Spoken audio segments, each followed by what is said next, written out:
Hi guys, I'm Kasha. Welcome to our coffee times to talk about horror. And even though we are already in the middle of August, so summer is slowly approaching its end, I thought I would still give you some summer recommendations. In this video specifically, I wanted to talk about what makes a good summer horror. Doesn't matter if it's movies or books, so let's get into it. In this video, I'm gonna give you 6 book recommendations and 6 movie recommendations. I thought I would go all out, and in case that you're still looking for a book to read or a movie to watch this summer, maybe you find something here. It's coffee time! The horror genre doesn't have just one aesthetic. Of course, I think we all associate horror with cloudy days and empty, cold houses, thunderstorms, and we also know that the majority of bad things always happen at night. Ghosts like to hide in decrepit old houses, and they always hide in the shadows. We don't expect bad things to happen to us during daylight, so that is when we get our guards down. Especially when we talk about horror set in the summer, most of the characters are more carefree. They are on holidays, they're going to a cabin in a lake, they're going on a road trip, they are going to explore a different country, and they're always, vibrant, carefree, and they don't expect bad things to happen in the middle of the day. That excitement and that freedom that we feel during the summer months is actually what is such a good contrast with death. And a lot of these books and movies have teenagers as their main characters. I'm guessing because, most of your more carefree and free summers are when you are in your teens or your early 20s, and I am here to talk to you about this type of books and movies. There are also different subgenres of summer horror. There's a lot of things that we could talk about. We have, for example, summer abroad, like summer on a road trip when you go somewhere, either to a different country or just to a different city, and by doing so you might enter the territory of a creature or some crazy people. And one of the most iconic examples of this type of summer movie is the Texas Chainsaw Massacre, and many movies after this one have tried to kind of copy the formula. Another good example of this type of movie is Wrong Turn and the Wrong Turn franchise. I have really enjoyed the first 6. They are kind of, they're not the best movies you'll see, but they're a lot of fun for summer. However, I didn't really enjoy the remake. Then we also have camping horror, which is very specific as well. And it could be that you enter the territory of a creature or cannibals when you are going exploring, and you have, for example, Green Inferno or Wolf Creek. But you can also have camping as in a summer camp, and of course we have here Friday the 13th as one of the most well-known franchises when it comes to camping and horror.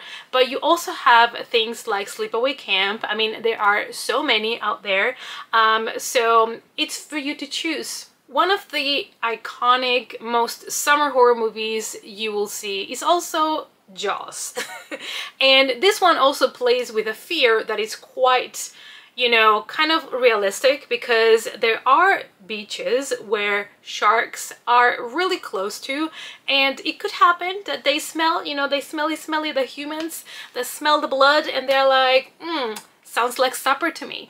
And I think Jaws was such a good example of how to do a horrifying movie also during broad daylight. But there is another summer horror type, and that is the summer at home, when you're just chilling with your friends, you're playing with the neighborhood kids, and there is something or someone lurking trying to get you. One of the biggest examples here, of course, is It by Stephen King. Book and movie take place during the summer and the kids, and it's a coming-of-age story, but at the same time we also have a monster that is coming for the children. Now that we have made that introduction to some typical summer horror formulas that work, let's talk about some book recommendations. So first of all, I'm going to recommend you a trilogy that I have just recently read, and that is Kill River by Cameron Rubrick.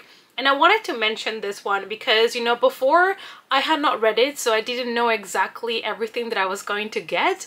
But now that I have binged the whole trilogy and I have a vlog where I read the 3 books in case you're interested to hear a little bit more about them, I knew this was going to be a classic summer horror. It puts together different elements from summer horror because especially in the first book you have a summer camp, you have a river instead of a lake, but we're gonna count it, and we also have a masked serial killer, which is also kind of typical for summer slashers, and you also have a very fun element, which is a water park. So this one has all the different elements that make a great summer horror. We follow Cindy. She is 14 and her parents want to send her to summer camp and she hates the idea. She doesn't want it. She just wants to be home in peace listening to her music. She's not the best at making friends and she hates the idea of going to camp, so I understand her. When she gets into the bus to go to this camp, she realizes she's also the oldest one in the bus and she fears it's going to be the worst summer of her life. Little does she know it's going to be. But then she meets Stacy, Zach, and Brad, who are kind of like the same age, and then they become friends and they hang out together at the camp and they're trying to survive the camp together, but they're very annoyed about everything in the camp. They feel like they are too old for it, and so they want to escape the camp and go back to civilization. So in order to escape the camp, they decide to follow the river, because if you follow the river, legend has it, you will find civilization at some point. And so while they are trying to get out of the camp, following the river, they find a water park. And in this water park, they start to go on the rides because everything seems to be operating and they can try the rides. But then one of them is killed. We have a masked killer on the loose. They don't know why, they don't know who, but they have to fight for survival. This first book was a lot of fun and I think that it really does a good job at setting up the story, but you still kind of end up with a lot of questions about the background of this water park and why is it there, also who is this killer, and everything will be slowly revealed in book 2 and 3. But I thought this was a really good start of the trilogy and a really fun summer read. It does have, of course, some of the tropes that you can expect from this type of story, but I really liked Cindy as a character and you do want her to fight for her life and survive. The next one is going to be controversial because I know a lot of people hated it, but it is Murder Road by Simmons and James. I think this book is so good for summer, especially now that it's August, so I think it's a good kind of transition between the end of summer and beginning of September. So this one I really enjoyed. Was it perfect? No.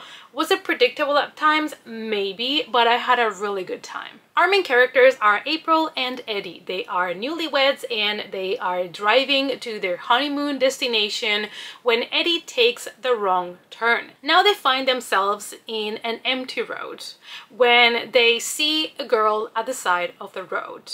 They don't know what to do because, you know, picking up strangers is always a risk, but they also don't want to leave the girl stranded. The girl gets into the car and they want to drive her to the next village, to the next town that they find, but then they realize that the girl is bleeding. So they rush her to the hospital and everybody's very suspicious about them because of course they are the outsiders, and now they bring a girl that is bleeding to the hospital, so the police has a lot of questions for them. And now our main characters are stuck in this town, unable to leave.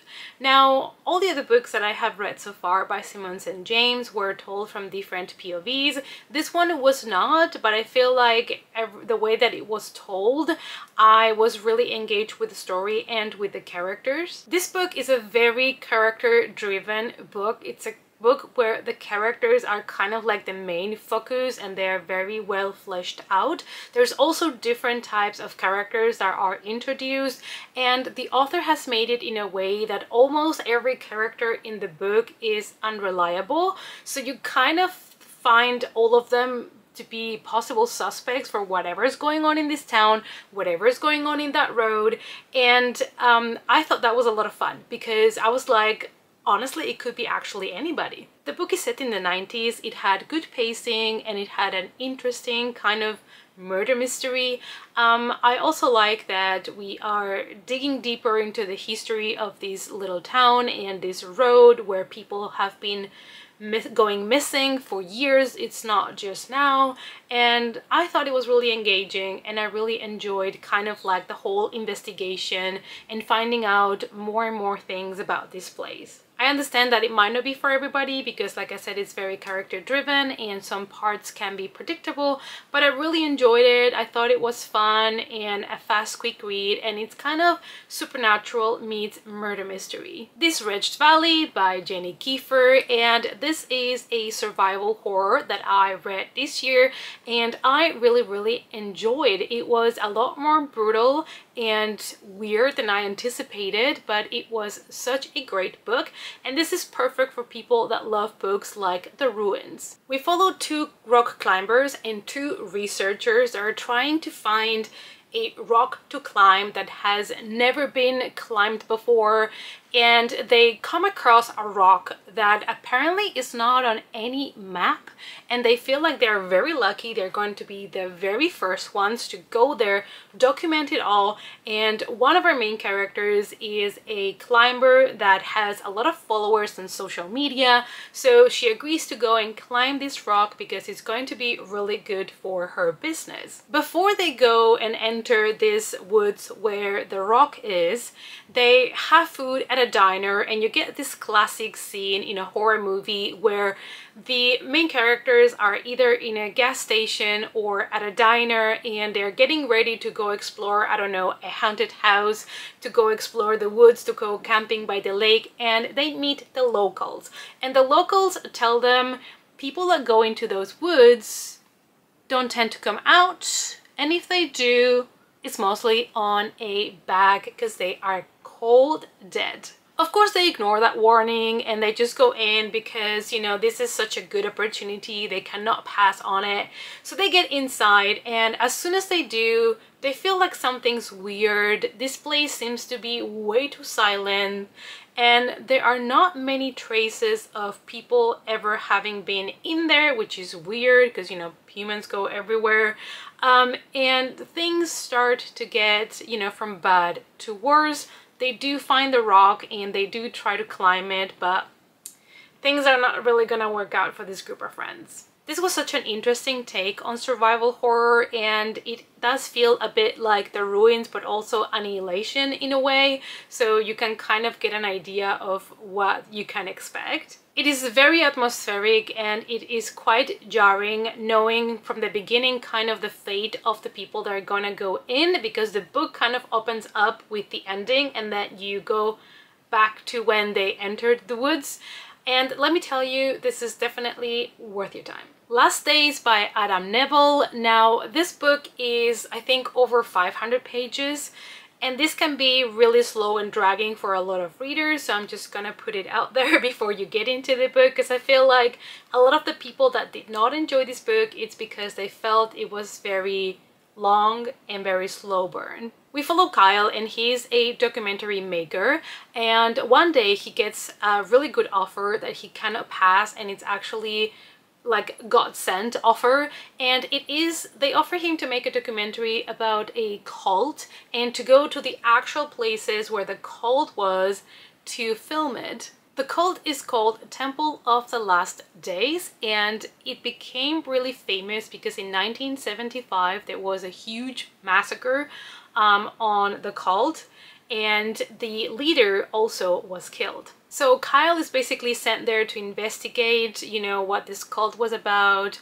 how they got so mad, you know, how they leaned into paranoia, and how they in the end decided to cause this massacre. This documentary is going to take him to London because that is where the cult had their first temple, also to an abandoned farm in France, as well as I think it was a copper mine in Arizona. So we're going to travel a little bit around the world. Kyle manages to interview people that were connected to the case, even some people that are breaking now their silence just for his documentary, and they speak of a lot of things, including like out-of-body experiences or getting some strange visits from some creatures in the middle of the night. Like, he is really interested to figure out how these people ended up with these visions. This is a scary story with great characters. If there's something that Adam Neville does really well is character depth, and very quickly you already get to know these characters really well. But keep in mind that this is kind of like a slow burn of a book, so if you are really invested with the story and the investigation and documentary making, you might really enjoy it, but it is a very slow pacing, so it might drag for some readers. Dead End Tunnel by Nick Roberts, and this is a novella under 200 pages, and this is a Lovecraftian coming-of-age story. We follow Maverick, and he has spent years of his life trying to forget his summer of 1999 when he was 13, and he went with a bunch of his friends and entered a tunnel. And not all of his friends made it out alive of that tunnel, so he's been kind of suppressing the memories of that fateful summer. Now he's an adult, but he keeps having this kind of visions and impulse. Something is kind of calling him to go back to his hometown, back to explore everything that happened to him, and he will end up returning to that town, to that tunnel. The story is told in a dual timeline, and it is kind of like this idea of, is he going mad, or are the things that he's seeing and remembering true? So it has a little bit of psychological horror in it as well. And the last of the books is Just Like Home by Sarah Gailey. We follow Vera. She does not want to return to her childhood home, like never ever, but then her mother convinces her to go back. She has kind of like no other choice. She has to go back, and she also doesn't have the best relationship with her mother. Part of the reason why she doesn't want to go back to that childhood house is because it has a lot of memories of her father. That is because when Vera was 13, her father was arrested in that very same house, and he was charged for being a serial killer. And when Vera gets to her mom's house, she realizes that they have a tenant now, and that guy is called James. James' father is one of the first ones that broke the news of Vera's father being a serial killer and actually profited from it by writing a book about it. And so now Vera not only hates the guy that broke the news, but also his son, which is the tenant. So she despises this guy. This is a psychological horror slash drama that gets really intense. It is entertaining and disturbing, and Vera and James have such good tension, it could be cut with a knife. It's one of those books where you're gonna question every character, their motives, if they are actually insane or not. So there's a lot of psychological aspects to this as well. It's a book about past relationships, you know, reopening old wounds, coming home, that kind of like grief and kind of like estranged family relationships. Now we're going to go to the movies, and for the movies I wanted to give you guys also kind of like a wide variety of options and even mention some older movies that maybe you guys have never seen. Now some of the older ones can be a little bit cheesy, but they can be such fun summer movies, so bear with me. First, let's talk about Piranha, and this is a movie that actually Joe Dante directed before he did Gremlins, and this is a movie that was supposed to kind of profit on the success of the movie Jaws, but you know, it didn't turn out to be such a great movie in comparison, but it was popular at the time, and I think piranhas are really cute. Universal Studios almost sued them, and then they would have had to stop the production of this film, but then Steven Spielberg said, no, it's fine, just let them do their thing, you know, and I have to applaud him for that. You know, this movie has kind of like an absurd plot. It doesn't have the best acting. I realize I'm not selling this movie to you, but I'm just saying, if you've never seen this movie and you want to see some creatures in the water trying to eat people, I think piranhas are really cute. Again, they're cute. Maggie empties a pool in an abandoned compound while investigating the disappearance of two teenagers and unknowingly releases a deadly school of fish in a local river. Now, this is one of those movies that I consider a good time. Does it have to have the best plot, the best script? No, it just has to be fun and cheesy and ridiculous at times, and I would still recommend you to watch the original. This movie has been remade, but if you love classics, you know, it depends what kind of like horror watcher you are. Some people don't really like these kind of older cheesy B movies, but if you love them and if you've never seen this, I encourage you to try. The Burning, and this is a classic slasher summer camp movie that I don't know if everybody has seen or even knows of, so that's what I wanted to mention, this one and not the most well-known popular ones. This is about a summer camp and the caretaker that is seeking out revenge on those that kind of disfigured him. So it is a very straightforward story. We have a caretaker seeking revenge, killing campers, but one of the things that makes this movie great is the special effects that were done by Tom Savini. He is one of the best that has been doing special effects for so many years. I got the pleasure to meet him and I'm a big fan of his work, so that's why I had to recommend you this one. This is one of those classics that people have to see. It's kind of like one of those hidden gems. I think it has great kills, great atmosphere, there is some tension to it, and it is such a good summer movie. Even though this movie did come out a year after Friday the 13th, this is not a copycat movie. This is not trying to, you know, like make profit off the success of Friday the 13th. The producers wanted to make a low-budget movie for years and decided to create a story that was inspired by the Cropsey Killer, an urban legend from the 70s that was told and retold by summer campers across upstate New York. Killing Ground, and this is an Australian movie that follows a couple that is trying to have like a romantic camping trip, but then it turns into a nightmare. The story follows Ian and Samantha, and they are trying to find, you know, a way of making camping a romantic experience, but then they find like an abandoned campsite, and they find in this campsite a little baby that has been, they think, abandoned, but then they realize that there are killers out there coming for them. The setting is the remote wilderness. There is nothing, nowhere to run for cover, nobody to come and help you, and that makes this movie so dreadful. The tension is amazing and the violence is just brutal. I think this movie is gonna be perfect for people that love survival horror, but they want a story that feels more realistic than fantastic. This movie plays with the genre expectations, but is also kind of jumping around in time to bring you a lot of dread and disquiet. This is a very compelling story. It is really well done, but it is kind of brutal and violent, so there might be times where it might be a little bit too heavy and you might want to look away. The next movie I want to talk to you about is another one that I feel like not many people have seen, and that is Downrange. And I came across this movie one day and I just decided to give it a go, not knowing how actually good it was going to be. This is one of those movies that has a small budget and the movie is kind of all set in the same place, but it is just so well done that manages to still achieve and keep tension throughout the whole movie. It follows a group of college friends. They get stranded in a road because one of their tires explodes and they don't know what to do.